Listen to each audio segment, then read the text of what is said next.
Hey, good morning, everybody. Good morning. Good morning. Happy Thanksgiving. I do believe there will be a morning briefing on Friday. Just wanted to kind of get that out there ahead of time. Obviously, the market is going to be closed tomorrow, but um, we'll be back at it Friday.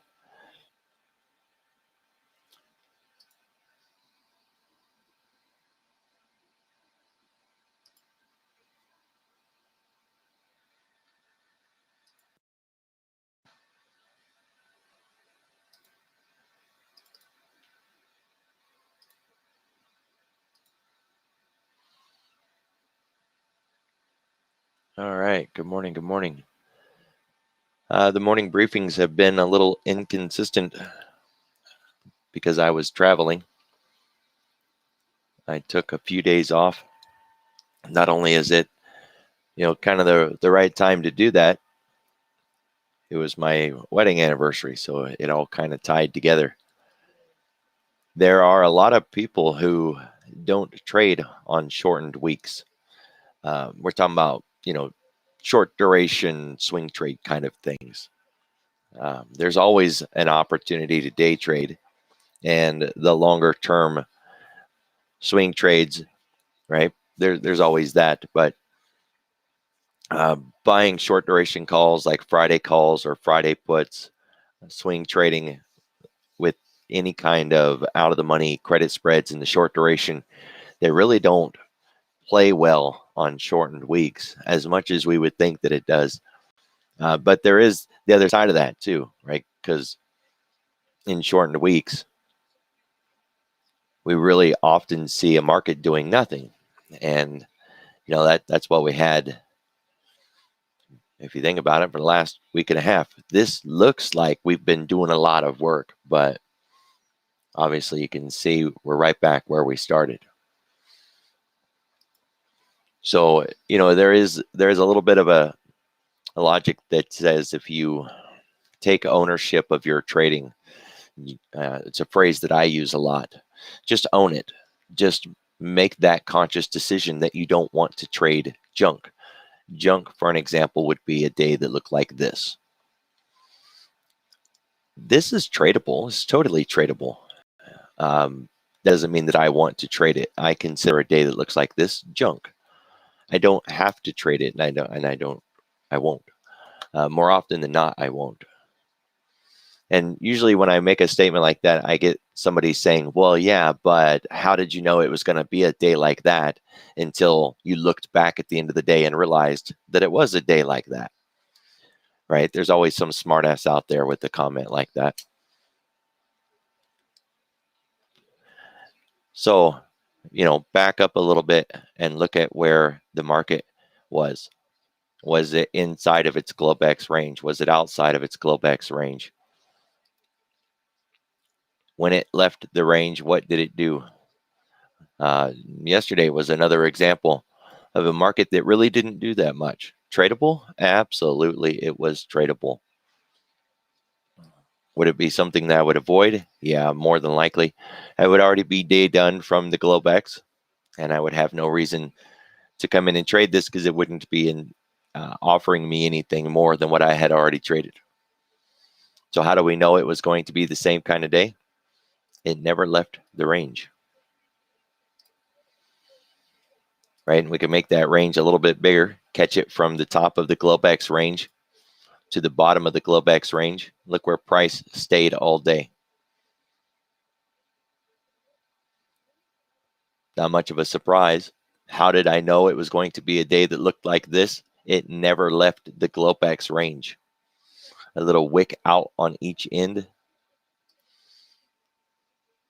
So a really good start to your trading day. If you find that you're getting chewed up in markets that look like this, draw a little box. I know it seems kind of silly to draw a box, but draw one anyways. Who cares? Nobody can see your screen. Draw a little box from Globex high to Globex low and project it into the trading day. And as long as price is sitting inside of that, then you've got a pretty good expectation of what kind of trading day you're going to get. is totally tradable, though. Keep that in mind. I'm not suggesting that that you shouldn't trade in a market that looks like that. Trade wherever you want. Okay, so this green line, what is this green line? This is the 20-period daily moving average. This blue line is the 10-period daily moving average. And the reason I keep those on my chart is when we get too far away from the 10, we often come back to it. Measure and quantify how far away from that 10 are we on any given period of time. Each market measures that or has an average away from that 10. So say the ES on average gets about 3% away before it starts to be considered extreme and turns around and comes back. Whereas a different market may hit 7 or 8% away from the 10 before it turns around and comes back.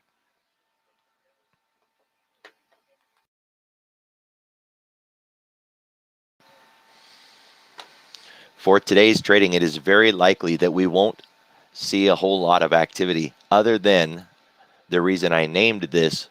We do have some economic news, and this is generally where we would start the briefing. If your economic calendar looks like this, the fastest, easiest way to get that cleaned up is just hit the show all.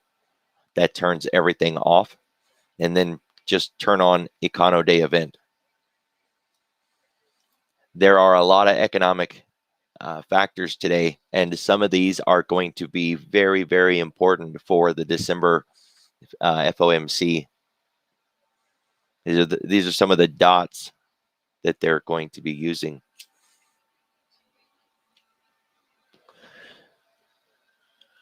So not only are we expected to have a muted day from a lack of participation, a lot of trading firms just aren't at work. They're done. They're done for the holiday and they won't come back until Monday. So not only do we have those guys gone, and we're expected to just be more muted with a lot less volume, these economic numbers can rock the marketplace. If you're newer to trading and you don't quite grasp the dangers of lower volume, price can make very big moves in lowered volume. When we have a lot of volume, or at least a lot of flow, a lot of orders, a lot of participation, price doesn't have such an extreme opportunity, right? So very big, very extreme candles are more likely when we have a lower volume. And the reason for that may be a little counterintuitive, but it's the difference in comparison between looking at something like the ES and the NASDAQ.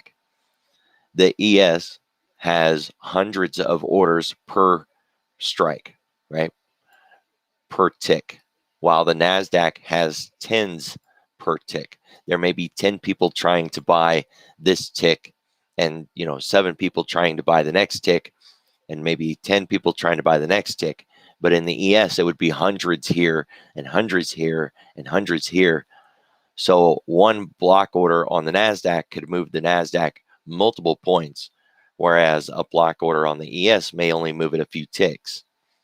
Well, in a market like today, the ES is expected to be less liquid than it normally is, and a block could come through and make the ES move farther. But it's not just the futures. We're talking, everything, stocks, options, everything. If it's going to be a lack of liquidity today, then it won't take as much push or pressure to move a market, and that we're very likely to see long wicks, extreme candles, and a market that really doesn't do all that much. So if you find that you are losing more often than you win and it is difficult to trade, you may be better off using today as a learning day and not a trading day. The purple line is the floor pivot. You can see that we are maintaining right at yesterday's average price, right? That's a good way to think about what the floor pivot represents. It's yesterday's average price. High, low, close divided by 3 of yesterday.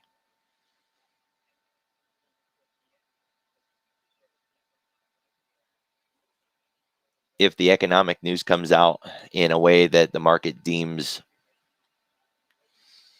negative, we're likely to break S1 from the pivot point. We'll deal with yesterday's low, which is that white dotted line, and then we will begin moving through the bottom from back here. And this is pretty much what's in control at the moment, at least to the downside. So 46.40 will be the next target past yesterday's low. And that'll kind of tie us in line with these others. If we do have to be careful though. Let's see if we can get it on there. This is a representation of a shallow area in the volume profile.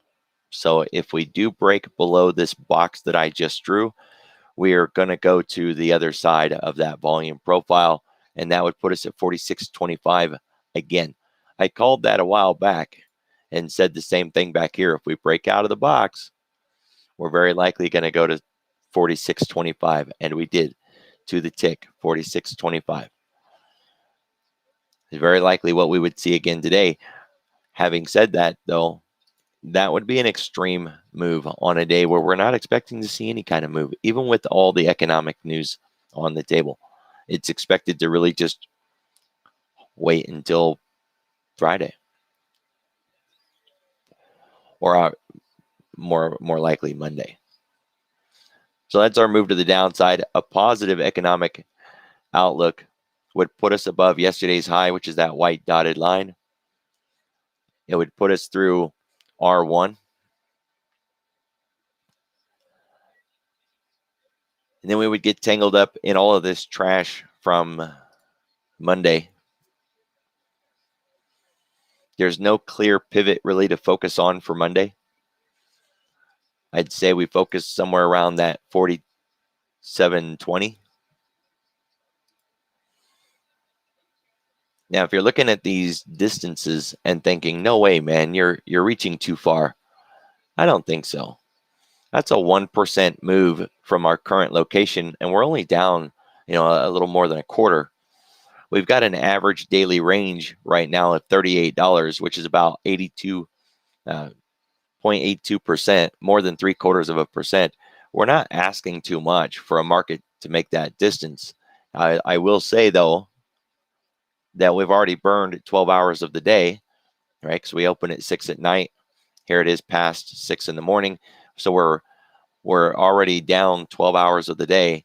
It's unlikely to see a market make that 1% move now with the time that we have left on the day. But is it doable? Oh, yeah, we can make that, no problem, especially when it comes to the NASDAQ.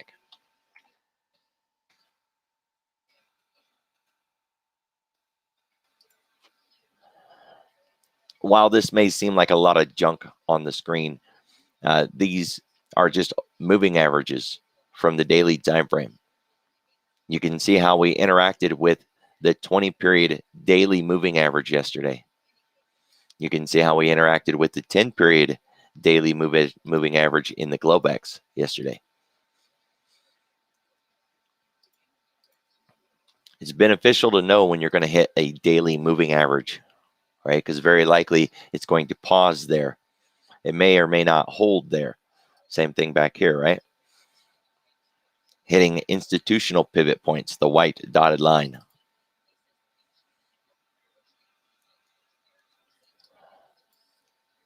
On the NASDAQ, we're holding near that purple dotted line. That purple dotted line is yesterday's average price. It's the floor pivot. The green bar here is the 20-period daily moving average. And this thin green bar is support 1 from the pivot point indicator. Support 1 lines up really close with yesterday's low. Should we break down, those will be the tree branches we hit in the fall on the way down. If we get below that, 1600 is going to be my target. We got that same volume profile shallow area here. You can see that we've crossed through that. the way that we would expect to cross through a shallow area in the volume profile very quickly, right? There's really nothing to get tangled up on.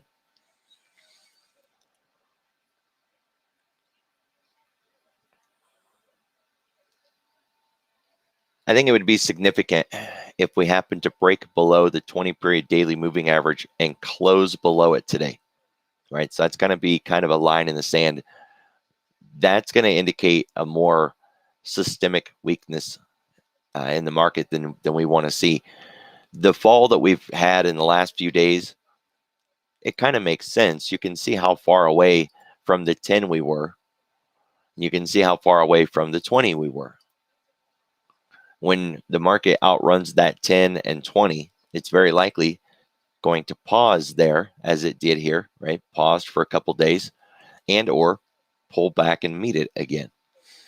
Well, the same thing happened here. We got a little too exuberant. We got a little too far away. We moved a little too fast. And this time, instead of holding sideways for a couple of days, giving that moving average time to catch up, it sharply reversed, came back down to meet it. So far, this is in no way a negative market. It's not seen as, systemic weakness. But if we start to get below that 20, then things begin to change. Markets are often measured or gauged by their health, and those healthy metrics are often very simple things, right? If we're above the 50 and the 200, then it's considered, quote, healthy. If we're above the 50 and the 20, then we're considered to be in a trend. And if we're above the 10 and the 20, then we're in a good momentum. So all of those are just very simple, very basic quantifications that you can jot down and use just as as a quick cheat sheet. How good is a company, how good is a stock, how good is the indexes, as we're looking at the futures. Are they healthy? Are they weak? So breaking and closing below the 20 would be considered a sign of weakness. Everything else, this entire move, and as bad as that felt, or as weak as that felt, that was in line. It was normal. And it's what we would want a market to do. Kind of hit the reset button and not outrun the moving averages. Because who wants to be this person, right? Who buys the market at its highest point that it's ever been bought before in the history of the marketplace? Who wants to be that person? Not me. All right, so that deals with the ES and the NASDAQ. We talked about the economic events of the day, which we're going to go back and hit them one more time. The president has had live discussions twice in the last 2 days. He caught me unawares with that first one on the oil. I wouldn't be surprised if there's yet a couple of more. They're really kind of hammering down on this political ploy, and it has nothing to do with this one president. All presidents try to tie themselves to things that they can show in the near term to be beneficial, right? Like where they can say, look what I did this for you, look, I made things better. Cheaper gas prices during a holiday has been around. I mean, something like that's been around since Carter's days, with the whole 70s and the gas shortage. And OPEC didn't think it was so cute. OPEC doesn't care about American politics. And the concern right now is that they will decide not to release their scheduled amount of oil and make everything tighten back up again, right?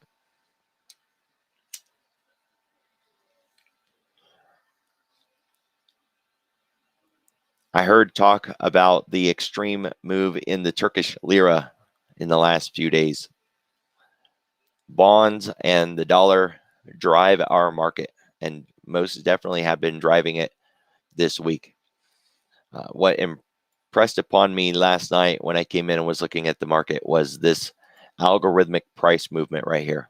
This is pure machine trading. Now you can go to the COT report. I haven't done one of those for a while, but finding one is easy. You just, go to Google and type in COT report. I like to use Trading Stir. I think it does a really good job of presenting the data. Look at the bonds. Look at the S&P and the NASDAQ as we came into last week, right? Friday of last week.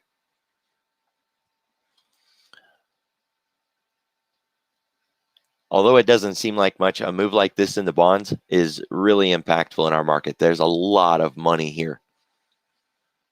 So we got the dollar getting ready to break out, and we've got the ES getting ready to break down.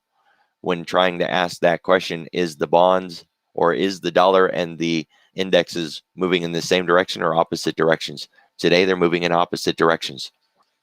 If we see the dollar break to the upside, we are very, very likely going to see the ES break to the downside. So an extreme move in the dollar right now is expected to impact us. But suppose game it out the other way. Which suppose the ES or the dollar breaks down from here, takes this next rejection across the high and begins to fall. Then it's very likely that we're going to see the ES break to the upside and come back up off the bottom of that range. Notice the bonds are moving around, and we're not really seeing that impact yet. Yet is kind of the key there, right? The dollar opens at 8, the bonds open at 8.20. These moves coming before it's even open is a little bit of significance. It seems as though they're just unwinding something. Of course, there is also the logic that there is more than one trading firm out there and more than one kind of institution. One institution may be going long while another institution may be going short. We see that quite a bit in a market that looks like this, right? They're basically just passing their contracts from one side to the other. It's why days like that are so difficult to trade. There's no clear message in the market. This was a very clear message.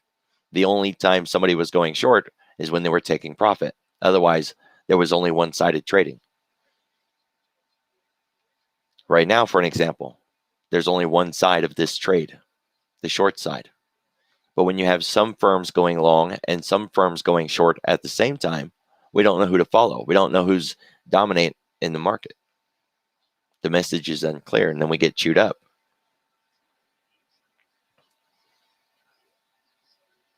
So seeing the dollar move around like this and not, or the bonds moving like this and not seeing an impact implies that it's not going to be the 30-year bond shaking our market today, that it may instead be the dollar. Keep your eye on the dollar and the VIX. Make sure that they don't begin to correlate. The reason that I say it that way is there are times where the dollar is a symbol of global risk. And then there are other times where the dollar is nothing more than a symbol of greed, right? When an institution from overseas comes in and buys up the dollar so that they can get into our market, that's a positive. It's a risk-on situation. Which leads us into stocks. And we will end up looking at the EEM along the way. All right, so we come in here to TradingView. Got the S&P 500 pre-market change percent. I did use the filter to knock it down to 100 names because I didn't want 500 names. We can swap the watch list here to reflect the same thing, the S&P 100. In the extended hours, how many names are down at least 0.5%? Quite a few. We want to see if any of those names tie into a particular sector. Finance stands out this morning.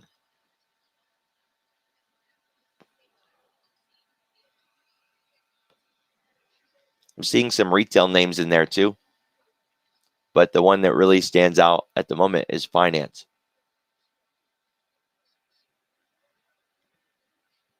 So we do have a couple of positives, not very much, and not very positive. More flat than anything else. A lot of these are red, but they're only slightly red, right? Take it over to the NASDAQ 100. No reason to run a filter. pre-market change percent, kind of asking the same question. How many names are up in the pre-market? At least, a 0.5%? Not very many names at all, right? How many are down at least 0.5%? More than double of what is up this morning. Chip names stand out here. The chip names are really dominant to the downside this morning. Bringing it into the screener, got the NASDAQ 0.5% to the downside. Kind of makes it easier to quantify how many names. 10% of the NASDAQ is down at least 0.5%. That's not that bad. That's not that bearish. We want to look at the names that are in here. Again, it really is the chip sector. Now, when I go over to the ES, to the S&P,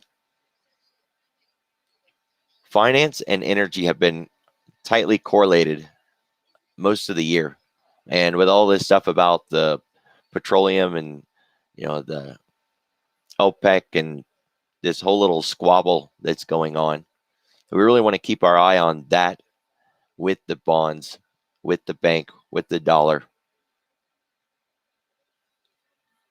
There is a capital rotation right now between growth names and value names as well. It's worth keeping an eye on. Again, in shortened weeks, we don't really look to put on swing trades unless we're going for like the longer duration swing trades.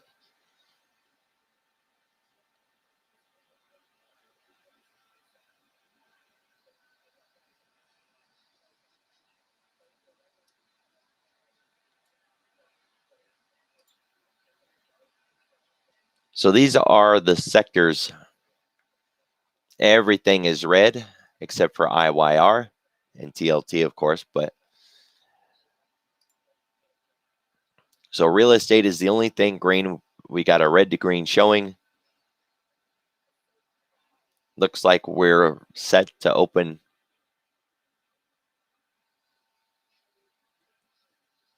Yeah, basically where we were, right? Just slightly up.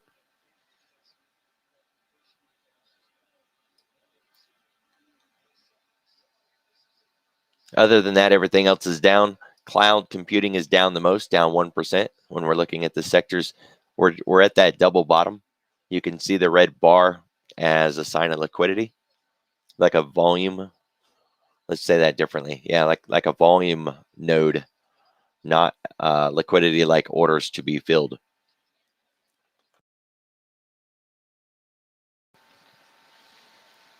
The airlines are down. The EV markets are down mostly, right? XPEV, of course, making some significant moves in the overnight hours, giving some of it back already. Still inside day also. So airlines, we already mentioned the chip sector down significantly.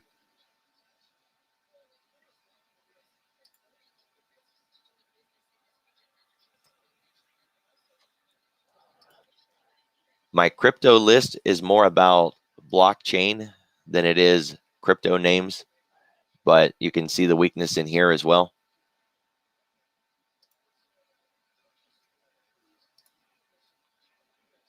DPW stands out significantly. Of course, it just had that earnings.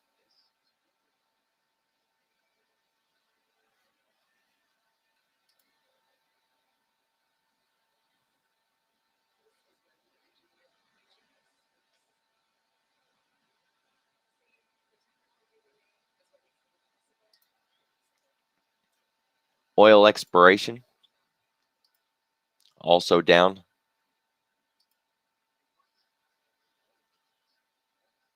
And oil services down. So we're going to be looking for, if we're looking for anything today, it's not going to be in the sectors, right? We're going to have to be stock pickers. I usually make this statement on a day where we can't lean on the sectors for an opportunity. There are going to be day trades today. There's going to very likely be some great day trades today, but be prepared for fake outs. With all of the economic events scheduled today, it is very likely that the market can change directions multiple times. We don't want to get caught in those fake out breakouts.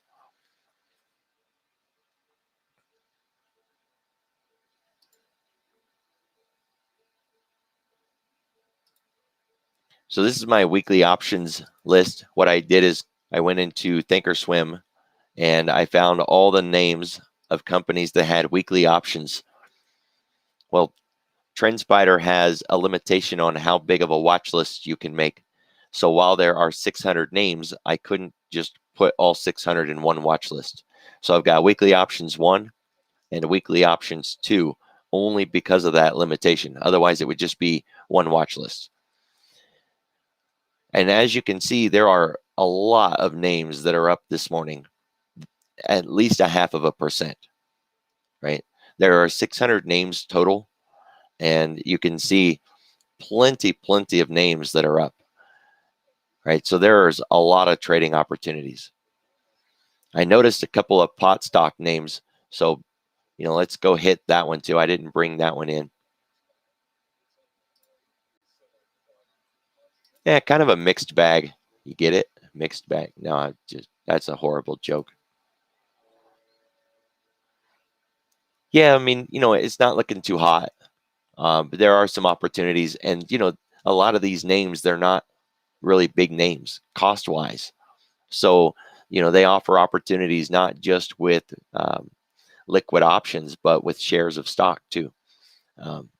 When it comes to options trading, if you can reduce your risk significantly just by accumulating a couple of shares, it's a real game changer.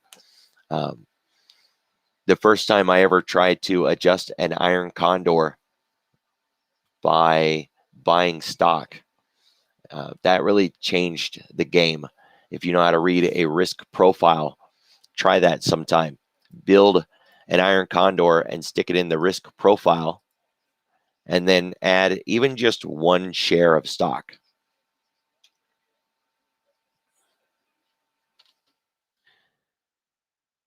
Or something like AT&T. We typically sell iron condors to open them up, analyze the trade, throw it into the risk profile. This is the shape of a typical iron condor. Obviously, we've got it skewed significantly, right? There's a very large payout area with a very small risk area. That's not the way we would want our iron condor to be. But you can see how the bottom, the loss side, is flat. Well, if I was to go in and just buy one share, just one share, and throw that into the Analyze tab, you can see how it's slightly pointed up now. Well, there's 10 shares. A significant change in our risk parameters. And it didn't take very much to do it. That was a game changer. So when you're trading these cheaper names, keep in mind that when you combine stock and options, you have a lot more options tools at your disposal. That's what I got for everybody. Be careful. Enjoy your holidays. I will be streaming today, of course. It is a 0 day, which means we have the NASDAQ and the S&P on the table for 0 day trades. Due to the fact that it's a holiday week, a shortened week, you will be able to get some significant credit spreads today on things like Google and Amazon, those big names that have the potential to make, a $100 move in a day. You can get a credit spread today that you would want to close today, right? We're talking day trade credit spreads that could easily hit 50 to 70% of their credit value in a day, right? And it's because we have today and we have Friday. So it's something to think about. Don't limit yourself to just the indexes.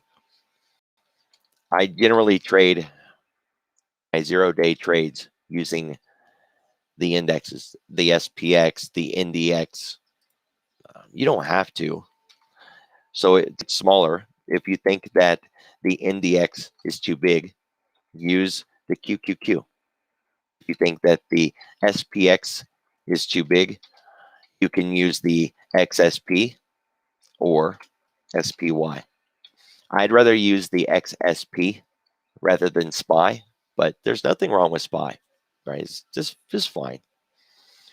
You could get wild and crazy and go to the rut, and the rut also has a micro. So does the NDX. There's a micro for each of these, but they're not very liquid yet. Even the NASDAQ itself is not very liquid. I was in there trying to trade the other day, and I was the only one that bought one and sold one. So it's strange seeing your own trade show up in the numbers. Right. So see you guys at the live stream.